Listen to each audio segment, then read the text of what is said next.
నా ఛానల్‌కి స్వాగతం, సుస్వాగతం. Please subscribe my channel. నేను ఈరోజు చెప్పబోయే టాపిక్ యువత కష్టాలన్నమాట. యువత కష్టాలేంటి? ఎందుకు కష్టాలు? యువతకెందుకు కష్టాలు? యంగ్‌గానే ఉంటారు గదా! వాళ్ళకేం కష్టాలని అనుకోకండి. వాళ్ళకి ఉద్యోగాలు రాక, సెటిల్ అవ్వక, పెళ్ళిళ్ళు అవ్వక, ఆ విషయాల మీద టాపిక్ అన్నమాట.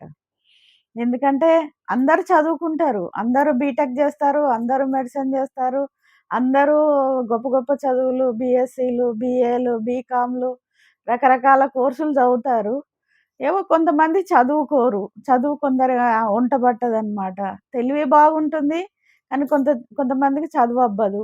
అందరికీ ఉద్యోగాలు రావు. కొందరికొస్తాయి, కొందరికి రావు. కొందరికి చిన్నప్పటి పరిస్థితులు, వాళ్ళ కుటుంబ నేపథ్యము, వాళ్ళు పెరిగిన వాతావరణము, వాళ్ళున్న ప్లేస్‌ని బట్టో, వాళ్ళ చుట్టుపక్కల ఫ్రెండ్స్‌ని బట్టో ఏదో వాళ్ళు సెటిల్ అవ్వరేమో. సెటిల్ అయిన వాళ్ళు అవ్వని వాళ్ళని ఊరికే దెప్పి పొడవకండి. "ఏం జేస్తున్నావు? ఏం జేస్తున్నావు? ఏం జేస్తున్నావు? ఏం జేస్తున్నావు?" ఎవ్వరు ఇదే అడగడం. దాని మీద సినిమాలో జోక్సు 'సీతమ్మ వాకిట్లో సిరిమల్లె చెట్టు' మూవీలో అయితే చాలా బాగా చూపించారు. అదే విషయాన్ని నేను చెప్దామనేసి నేను ముచ్చట పెడదాం. ఊరికే పాటలే అయితే మీకు బోర్ అవుతుంది గదా!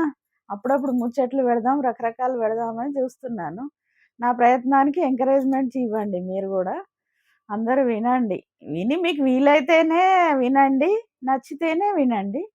అదన్నమాట. ఉద్యోగం లేదు, ఉద్యోగం. మీ అబ్బాయి ఏం జేస్తున్నాడు? మీ అమ్మాయి ఏం జేస్తుంది? మీ అబ్బాయి ఏం జేస్తున్నాడు? జాబ్ జేయకపోతే బ్రతకరా ఏంటి? జాబ్ ఒక్కటే బ్రతుకా? ఒక డాక్టర్‌లే బ్రతుకుతారా? ఒక ఇంజినీర్‌లే బ్రతుకుతారా? ఒక కారు చెడిపోతుంది. మెకానిక్ అవసరం గదా! నీకేదైనా ఇబ్బందొస్తుంది. ఇబ్బందొస్తే డాక్టర్ అవసరం గదా! ఓ ఇల్లు కట్టుకోవాలి. ఓ మేస్త్రి అవసరం గదా! నీకొక పవరు ఇది సప్లై గావాలి ఇంటి నిండా. ఎలక్ట్రీషియన్ అవసరం గదా! ఎన్నెన్నో కోర్సులున్నాయి చేసుకోవాలంటే. ఓ ప్లంబర్ అవసరము, ఓ ఎలక్ట్రీషియన్ అవసరము, ఓ కార్పెంటర్ అవసరము. రకరకాల పనులుంటాయి. మీరైనా గూడా యువత ఎందుకు అదొకటి, ఇదొకటి అంటున్నారు. మమ్మల్ని చదువులో మేము ఫెయిల్ అయితున్నామని మనశ్శాంతి లేకుండా డిప్రెషన్‌కి వెళ్ళటము. ఇక పెళ్ళిళ్ళ గురించి ఎవరు పిల్లనివ్వడం లేదు, ఆస్తులు లేవు, ఉద్యోగాలు లేవని పెళ్ళిళ్ళ గురించి గూడా. పెళ్ళిళ్ళు అందరికి ఒకేలాగా అవ్వవు. కొందరికి మంచి వాళ్ళు దొరుకుతారు, కొందరికి మంచి వాళ్ళు దొరకరు, కొందరికి అమ్మాయిలు దొరుకుతారు, దొరకరు. ఎన్నో ఆస్తులున్నా గూడా కొందరికి పెళ్ళిళ్ళవ్వవు. ఏం లేకున్నా కొందరికి మంచి వాళ్ళు దొరుకుతారు. ఇగ అదది అదృష్టం అనుకోవాలో, లక్ అనుకో ఏదనుకుంటారో కొందరికవుతాయి.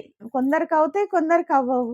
అయిన వాళ్ళు అదృష్టంగా ఫీలయ్యి, లేని వాళ్ళని అదే విషయాల్లో పొడవకండి. మీరు గూడా డిప్రెషన్‌కి గురి అవ్వకండి. అందరికీ ఏదొస్తదో, ఏదుంటదో అదే ఉంటది. ఇంకా పెళ్ళిళ్ళ గురించి అంటే పెళ్ళిళ్ళు అవుతాయి, అవ్వయి. అవ్వకపోతే మాత్రం బ్రతకరా? చాలా మంది గొప్ప గొప్ప వాళ్ళందరూ ఉన్నారు. పెళ్ళిళ్ళు జేసుకోకుండా హ్యాపీగా, ఆనందంగా ఉన్నవాళ్ళు గూడా ఉన్నారనమాట. చేసుకోవాలి పెళ్లి. మనిషికి ఒక తోడవసరం. ఒక కుటుంబ వ్యవస్థ, మన భారతీయ వివాహ వ్యవస్థ చాలా మంచిదే కానీ, అందరికీ అవ్వట్లేదు ఈ రోజుల్లో. పెళ్ళవ్వకపోతే హ్యాపీగా బ్రతకొచ్చు గదా! మీకొచ్చిందేదో మీకొచ్చిన పనులు జేసుకొని, ఒక ఎలక్ట్రీషియనో, ఒక ప్లంబరో, ఒక కార్పెంటర్ వర్కో మీకేం వర్క్సొస్తాయి? మీకు బొమ్మలేయడం వచ్చా? మీకు డైరెక్షన్ ఇష్టమా? మీకు కళలిష్టమా? డాన్సులిష్టమా? సింగింగ్ ఇష్టమా? ఏదో ఒకటి చేసుకుని, ఏదో మీరు బ్రతకడానికి కొంత పని అంటూ ఏదో ఒక వ్యాపకం పెట్టుకొని మీరు బ్రతికేయొచ్చు. డిప్రెషన్‌కి గురయ్యి, మీరేదో సూసైడ్‌లు చేసుకొని, మీ అమ్మానాన్నలకి బాధలు మిగిల్చి, చాలా చూసాను నేలల్లో. చాలా దగ్గరగా చాలా మందిని చూసాను. ఆ విషయం మీదనే చెప్దామని ముఖ్యంగా ఆ విషయాలకి డిప్రెషను ఉద్యోగం లేదనో, పెళ్లి కాలేదనో, ఇలాంటి విషయాలకి డిప్రెషన్ గాకుండా చక్కగా ఉండి మీకొచ్చిన పనులు జేసుకొని మంచిగా హ్యాపీగా బ్రతకండి. ఎంజాయ్ జేయండి. ఇంతసేపు నా టాపిక్ విన్నందుకు థాంక్ యూ వెరీ మచ్.